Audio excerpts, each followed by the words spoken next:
Welcome back to Pokemon Tabletop Reimagined, a Pokemon Tabletop RPG created by me that aims to be easy to understand, easy to play, easy to run, and fulfill all your Pokemon trainer fantasies.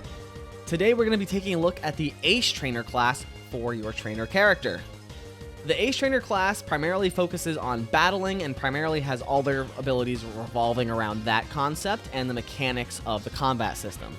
To start with, the Ace Trainer has 10 HP at level 1, gains an extra +1 to their attack stat, an extra +1 to their special attack stat, a -1 to their defense stat, and a -1 to their special defense stat.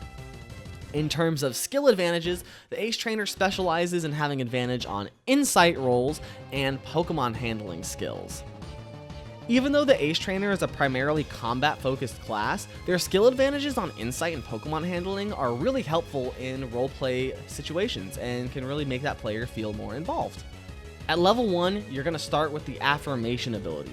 Whenever your Pokemon knocks out an enemy creature or lands a critical hit, they can either heal for 1d6 HP, move up by 1 spot in the initiative order, or gain a single stat boost to any stat.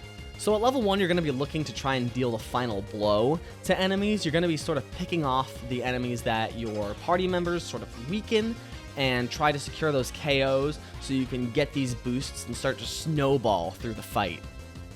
At level 2, you're going to get the Improved Attacks ability, which means that once per battle, each Pokemon you own can make one of their attacks at advantage or impose a disadvantage on a target who must make a defensive saving throw against your Pokemon. Essentially, this means that every Pokemon that you have, which would be 3 in your party, gets to have advantage on one of their attacks per battle.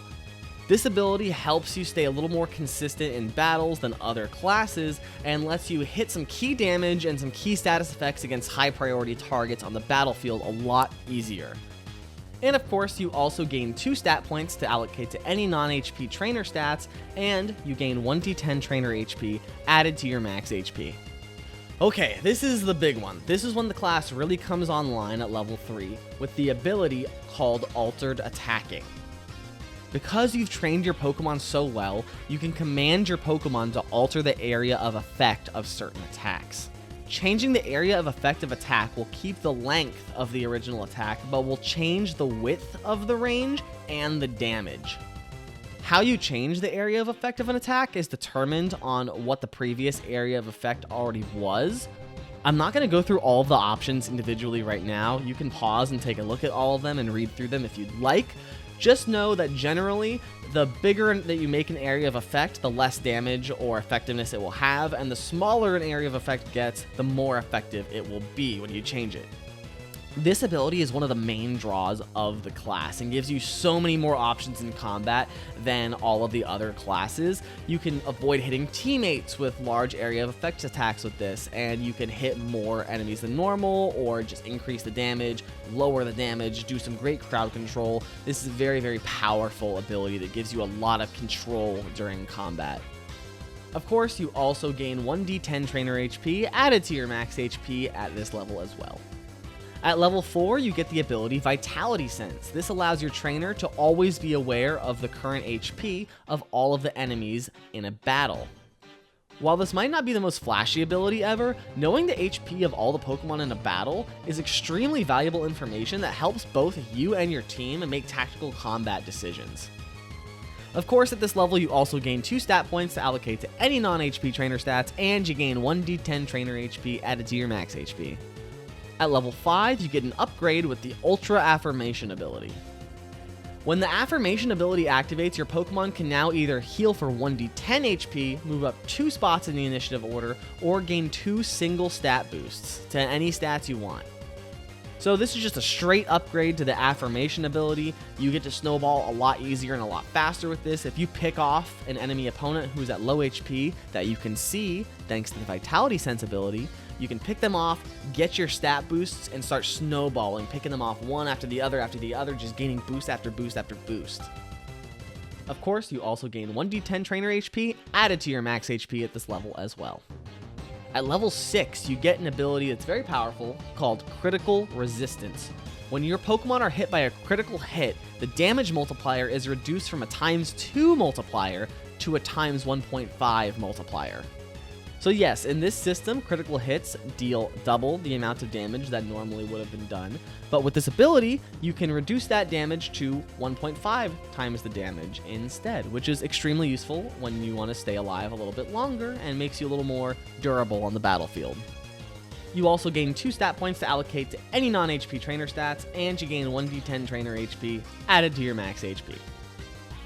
Next, at level 7, we have one of the Ace Trainer's more powerful abilities in Infiltrator. With this ability, you can use your bonus action to reveal a target's defense and special defense stats. This also allows you and your allies to use physical attacks against the target's special defense stat and special attacks against the target's defense stat until the start of your next turn. Basically, with this ability, you're just getting a little more information gathering, learning more about the enemy's stats, and being able to make more tactical decisions as a team once you learn that information. But you also can just sort of flip the script on the enemy. If the enemy has a high defense, you can use this and target down their special defense with even physical moves. Of course, you also gain 1d10 trainer HP added to your max HP. At level 8, you get the Perfected Attacks ability. This is an upgrade to the Improved Attacks ability, which you can now use twice per battle instead of once per battle. This basically means that all 3 of your Pokemon get 2 attacks at advantage every single battle. This makes you really consistent, especially in shorter battles, at just dealing damage and inflicting status effects that you really need on those high priority targets. Of course, at this level, you also gain 2 stat points to allocate to any non-HP trainer stats, and you gain 1d10 trainer HP added to your max HP. At level 9, your penultimate ability is Unwavering Loyalty. All of your Pokemon are immune to the Infatuation, Confusion, Exhaustion, and Flinch status conditions. Additionally, your Pokemon are immune to any effects that would forcibly retarget their attacks, disable their moves, or force them to do moves or actions you don't want them to do. Again, the theme of this class is just consistency during battles. With Unwavering Loyalty, you're immune to a lot of luck-based conditions, a lot of things that would just disrupt your combat plan and flow. You just become a very consistent damage dealer who does what they want to do almost every time, which is very valuable in a game that is essentially all about rolling dice. You also, of course, gain 1d10 trainer HP added to your max HP at level 9. And that about does it for the Ace Trainer class in Pokemon Tabletop Reimagined. I know I've said it before in the video, but this class is mainly for the player who likes a little consistency and enjoys the combat very heavily. This class offers a lot of precision and abilities that help you stay on the field, deal damage, hit those status effects, prevent any randomness happening to you.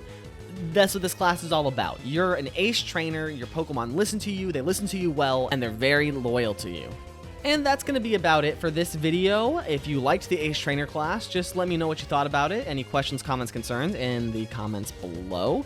And if you'd like to check out the class for yourself as well as the game, you can check out the description below, which will have the link to all of the rules and documentation for the game. You can dive into it there.